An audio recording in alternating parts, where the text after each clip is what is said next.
Прорыв в пространственное хранилище Сазанами Кьоры, финальная техника магической катаны Тихира и признание главным героем огромной мощи Хакури. Баланс сил нарушен, и Ракухира Тихира стремится догнать возможности своего товарища, так что погнали начинать данный разбор. Ну а также напоминаю, что почитать свою любимую манху Манхуа вы сможете на remanga.org. Здорово, ребятки и анимешники, у микрофона Зик. А вот ребята, которые оставили свой коммент под прошлым роликом. Ну а мы начинаем.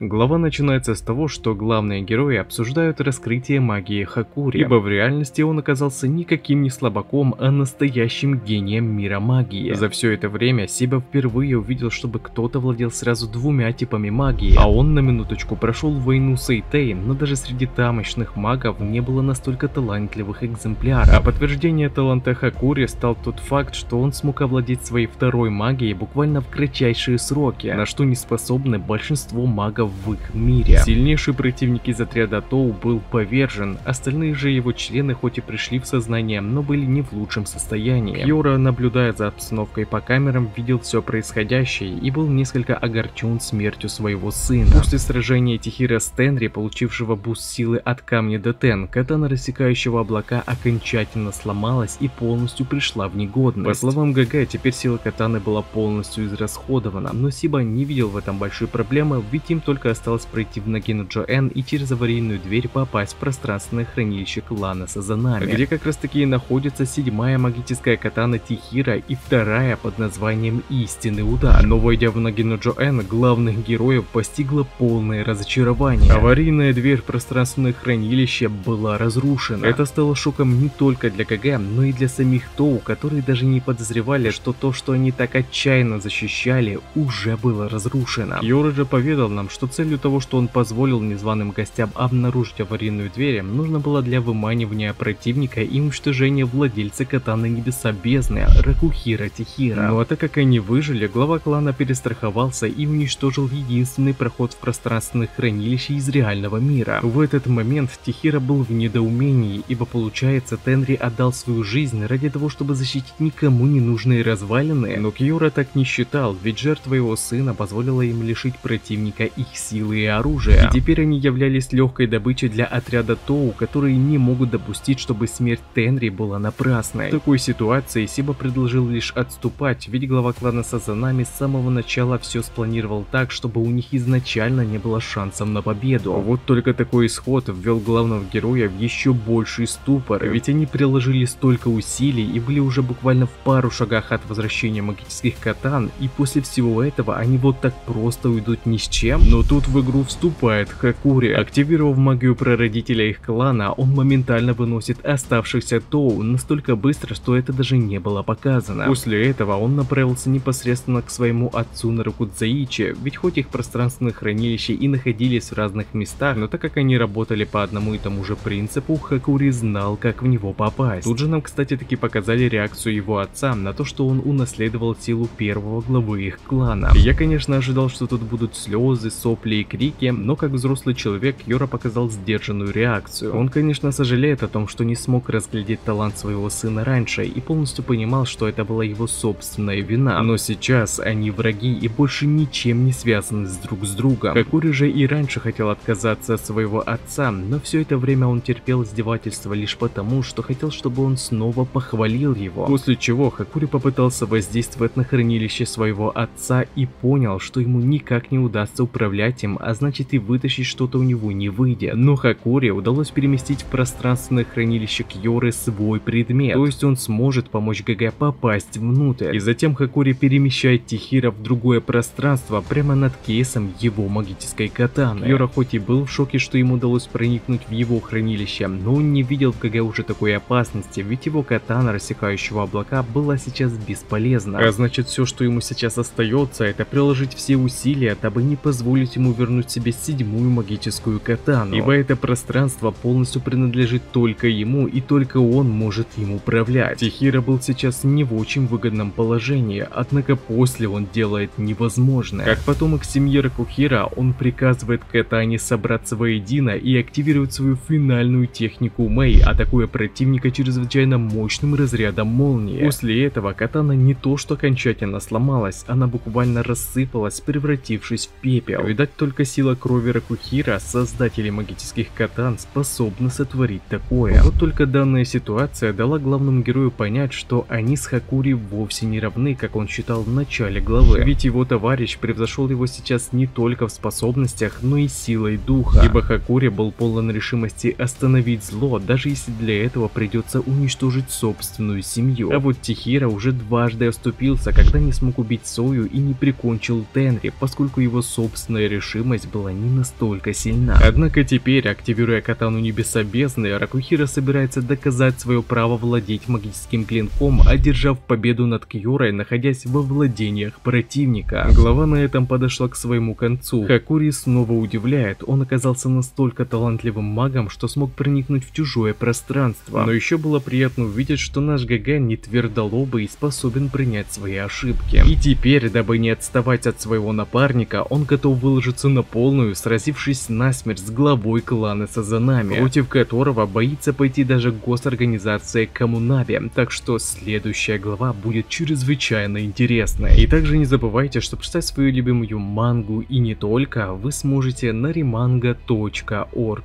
А на этом ролик подходит к концу. Пишите в комментариях, что вам понравилось, а что не понравилось, и несколько комментариев попадут в следующие ролики. Если тебе понравился ролик, тогда лайк и подписка для меня будет лучшей благодарностью, а также не забываем про колокольчик, ведь в последнее время не всем приходят уведомления. Всем спасибо за ваш просмотр, мирного неба вам над головой и всем пока-пока.